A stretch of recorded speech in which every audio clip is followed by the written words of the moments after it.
Hi there, I'm Jim Zirin. Welcome back to more Conversations in the Digital Age. Ironically enough, two landmark events happened in 2016.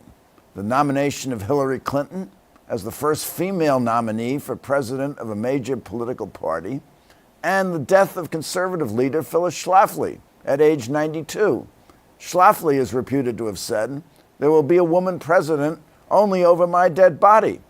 With us is the brilliant broadcast journalist and writer Lynn Sherr. Lynn is a true pioneer in her field.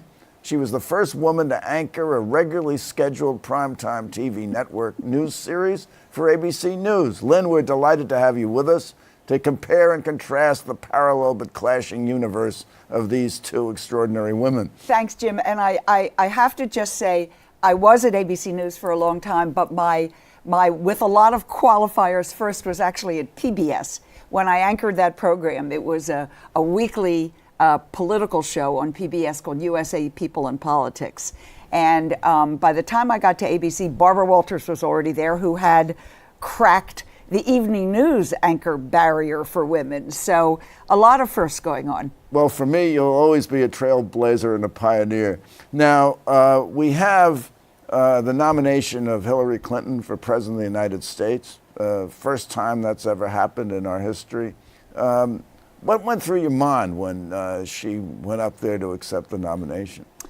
You know, I actually sound like Mrs. Clinton, don't know, you know, she starts, that's her little conversational tick. I had a lot of different reactions. On the one hand, let me just start by saying I am thrilled. And what took us so long, and it's about time. Why hasn't a woman been up there before when so many countries in this world have had female heads of state for so long? But my actual gut reaction when she went over the top, not at the convention, but when she went over the top, was I didn't at first feel the goosebumps for the following reason. I covered the campaign of Geraldine Ferraro in 1984 when she was the first woman to be nominated for vice president on a major party ticket. And I must tell you, then at that time, I felt the chill, I felt the thrill, I felt the goosebumps. It really was a sense of somebody finally representing us. I don't care whether you were Democrat, Republican, or anything in between. That was a very exciting moment. And out on the campaign trail, as a reporter, I could have my feelings and I could perfectly well cover her honestly and fairly. Millions of people at these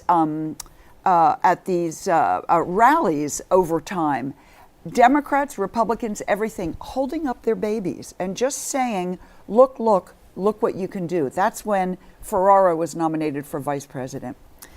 With Hillary Clinton, after she spoke at the Brooklyn Navy Yard, I started to feel it, and at the convention, I definitely felt it, because finally, after all these 2.5 centuries of time, we're up there with the rest of the world, and we're trying to give women an equal place in our political game.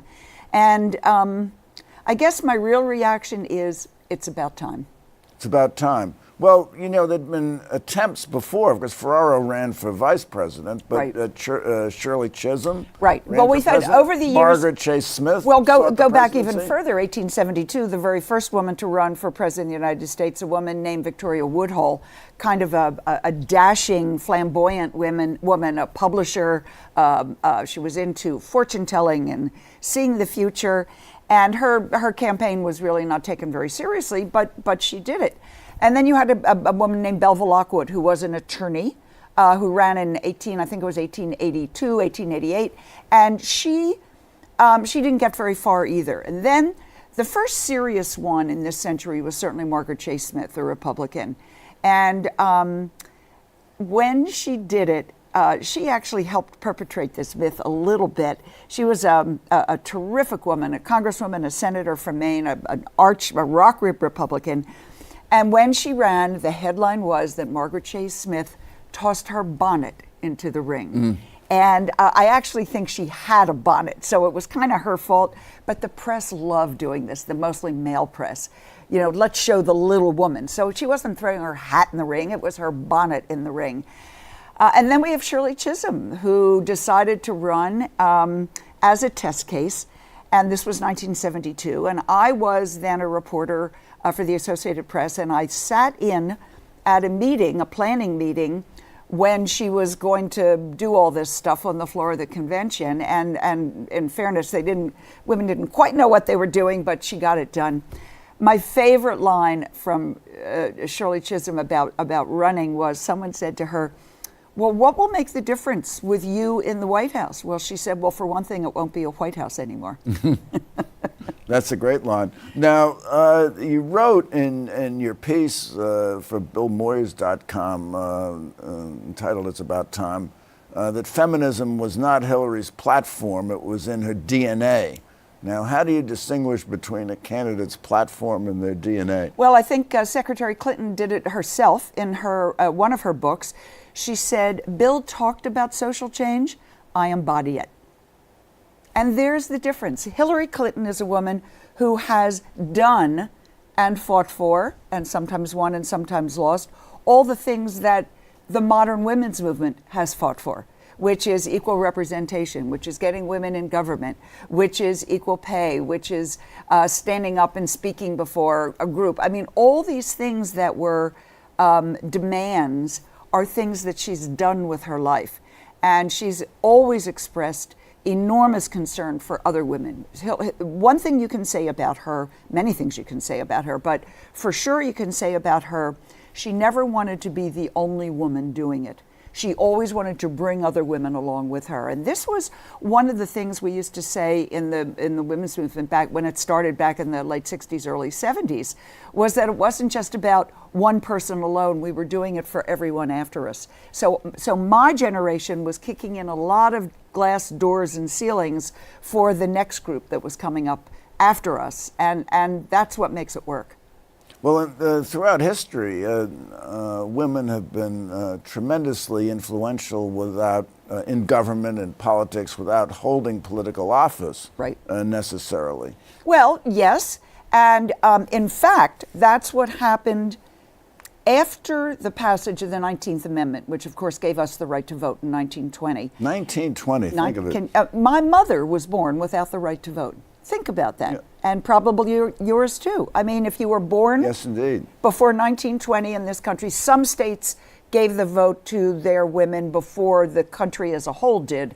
But my mother was born in Pennsylvania and she did not have the right to vote. At any rate, once women had the right to vote, a lot of people started looking and saying, okay, let's see what they're going to do with that vote. Is there going to be a woman's bloc?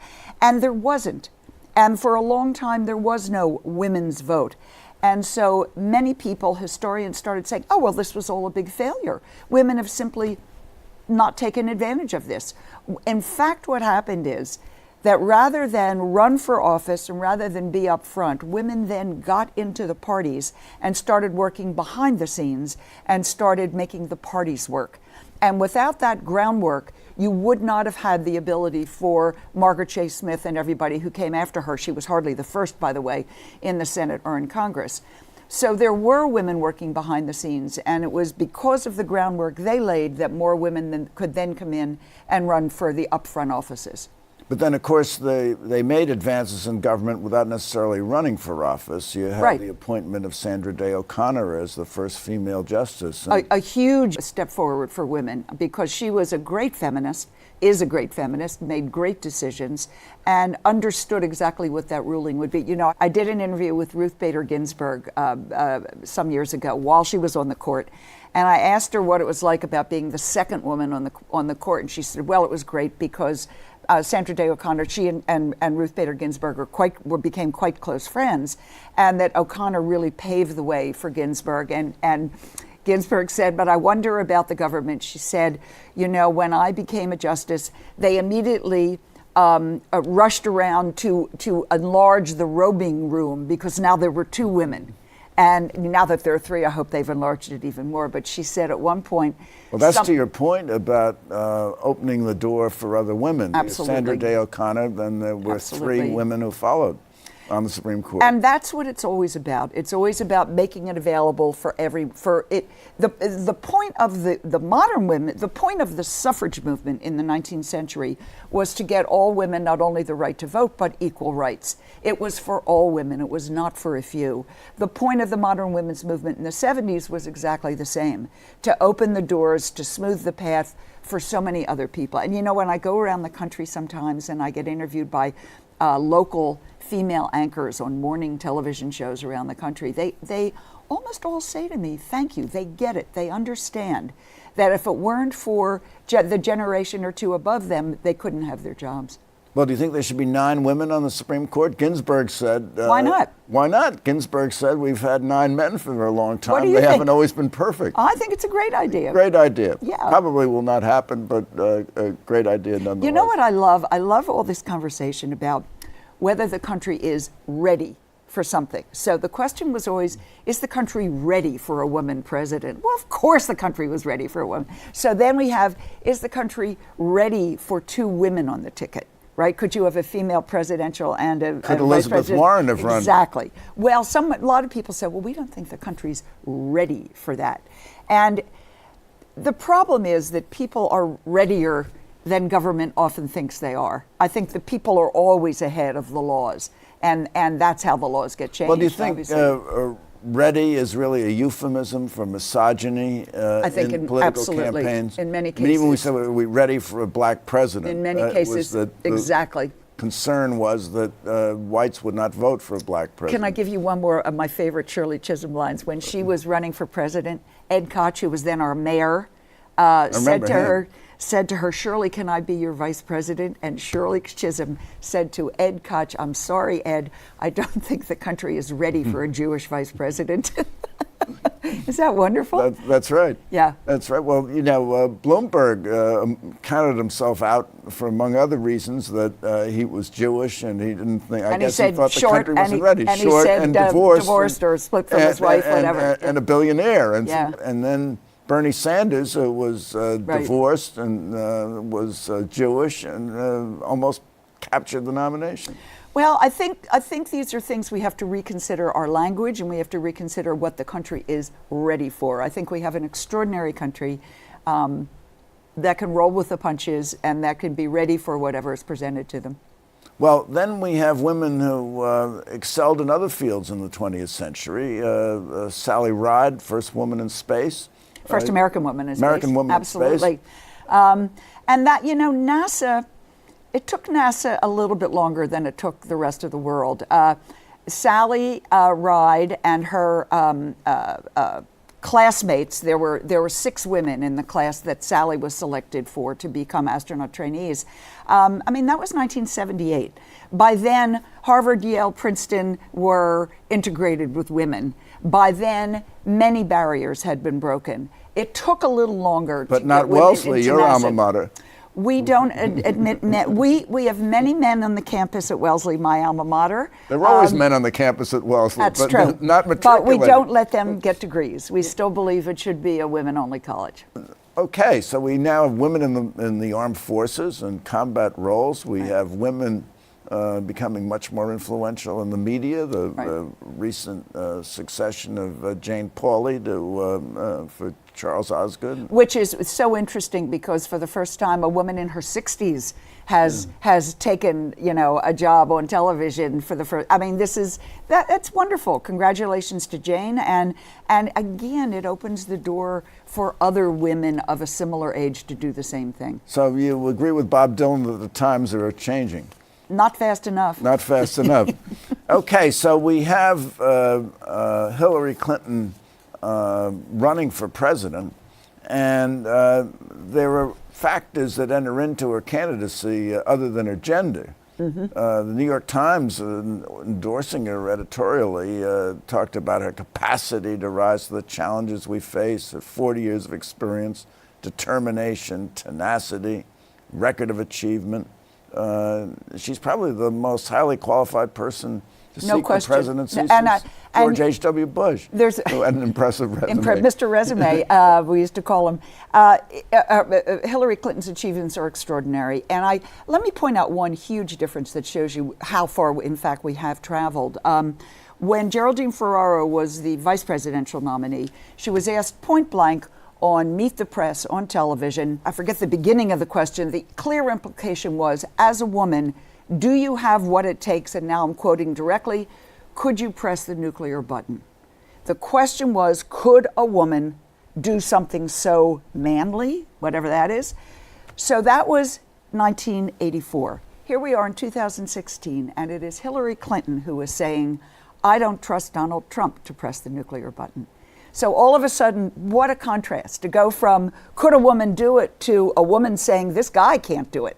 Very interesting change. Yes. Well, the whole campaign has been conducted on a sexist level, hasn't it? I think so, yeah. Unapologetically so. Trump's degrading comments about women, his talking about Hillary as a gunshot target, attacks on her integrity, crooked Hillary, lock her up. Of course, tremendous amount of misogyny, which, do you think that would have existed had his opponent been a male? Well, I was about to say, he's sort of an equal opportunity insulter, and he's certainly through some very ugly comments towards his competitors in the Republican primary. I think there's a level of ignorance from his side and a level of just pure dumbness and a level of great misogyny. And I don't think there's any question about it. I think some of that insult would exist for anybody, but a lot of it is because she's female. And I've actually had a hard time trying to figure out the following question. We've almost lost sight of the fact that if Hillary Clinton wins, she would be the first female president of this country. And the femaleness of it and the excitement of the first woman has sort of gotten lost in all the junk about this campaign. And there has been a lot of misogyny.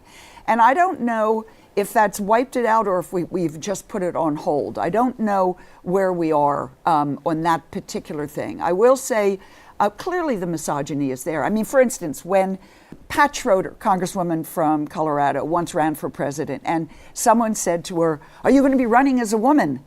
And Pat said, "Well, I don't know that I have a choice." And when Trump says about Hillary, she's playing the woman card, I haven't a clue what he's talking about, except perhaps that he's not playing with a full deck. I mean, I don't know what's going on there. Playing the woman card. She's a woman. She cares about women's issues. Of course she's going to talk about women's issues. That's not the woman card. And of course, a man should care about women's issues as well, running for office. Well, you're a feminist, aren't you, Jim? Well, I'd like to think so. Absolutely. Now, so there you are. Now, a woman, however, who died just recently, Phyllis Schlafly, did not share your view or my view of what women want or where they should be going. What do you make of her opposition to the ERA? And I remind you that Trump attended her funeral and said she was the leader of a movement.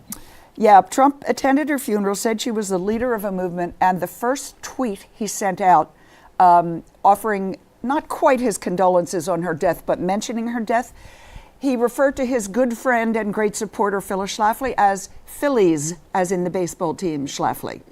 So then he corrected it later on when somebody taught him how to spell. Well, as an old Philadelphian, you were able to make that distinction. So. Well, I never remember her on the ball field, and I go back to Robin Roberts and Jimmy and Richie Ashburn. So that was my team. Phyllis Schlafly in the 70s became a fierce opponent of the Equal Rights Amendment when I believe, when she saw it connecting to her larger goal, which was the conservative movement and talking about stuff relating to that. And her big issue about stopping the ERA, and her organization was called Stop ERA, was that it would lead to the Equal Rights Amendment. The Equal Rights Amendment was that it would lead to unisex bathrooms. This was the big issue. The kind we have in almost every home in the United States. Bingo! And the kind Sally Ride had when she was in space. Well, I mean, my favorite moment, as you know, I covered the space program for ABC, and when Sally Ride was named to be the first American woman to fly in space, there was a wonderful political cartoon, and it was Phyllis Schlafly out there on the launch pad. This is 1981, or she was probably named in 80 because she flew in 81. Phyllis Schlafly out there on the launch pad, shaking her fist at a NASA engineer saying, "But will there be separate bathrooms?" You know, everybody was lucky there was one bathroom on the space shuttle. It was also, can I read you, there's a tweet, there was a lot of tweeting around when Phyllis Schlafly died, many condolences, and then somebody tweeted this: R.I.P. Phyllis Schlafly, no woman ever worked so tirelessly, ventured so far on behalf of the belief that other women should do none of that.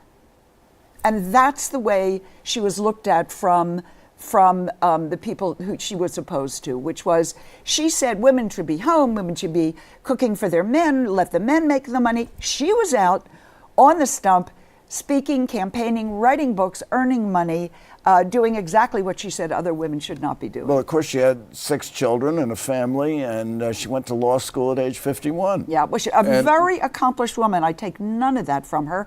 I express my condolences to her family and friends, but what she stood for was so antithetical. She was simply on the wrong side of history. Everything she opposed is coming around. Did the defeat of ERA hurt women and women's rights and the women's cause? I think it was a setback for a while. But only 3 votes. But yes, but what women figured out and what feminists figured out, men and women, was that you could go other directions. In other words, you didn't need the equal rights for everything. I still think we need it for some things, but they figured out ways to get around it. It would have taken a lot less time. Equal Rights Amendment would have done it much more quickly. It's taken longer, but with luck, we'll get there the same way. So what are the major issues confronting women right now? Well, I think we still have equal pay issues. I don't believe you can legislate attitude. So we can't ever, we're never going to totally get rid of how people feel and react. There is huge misogyny. There are things said about Hillary Clinton that would never be said about a male candidate. And they're said not only by the candidate opposing her, but by his supporters and by other people. Well, that's why he says them, because it's throwing red meat to the faithful. But what do you suppose is the source of the misogyny? Is it the men's experience in life? Or we're going back to the Garden of Eden? How did this all Well, Jim, happen? I think we might need to do another couple of programs for that. But, words that have been thrown around by people way smarter than I on the human mind and sociology are words like vulnerability and insecurity and fear. There is some men, I don't know any, perhaps you do, get nervous when a woman is stronger than they are. Some men... But some women get nervous when a man is stronger than they are. Oh, yeah. We're talking about human nature. We're not talking about gender. It's also silly. And I have to tell you, I've been saying for a long time that I thought it was generational, that I thought as soon as... I see a difference in my kids in the way they deal with their children. And I see my grandchildren treat each other much more equally in terms of gender, race, sexuality, you name it. And I do think a lot of it is generational. But I also think that there was a disturbing article recently that said that millennial men had plenty of misogyny left in them. And that makes me very unhappy. So we still have, I don't know if, we still have doors to kick open. We have ceilings to crash through.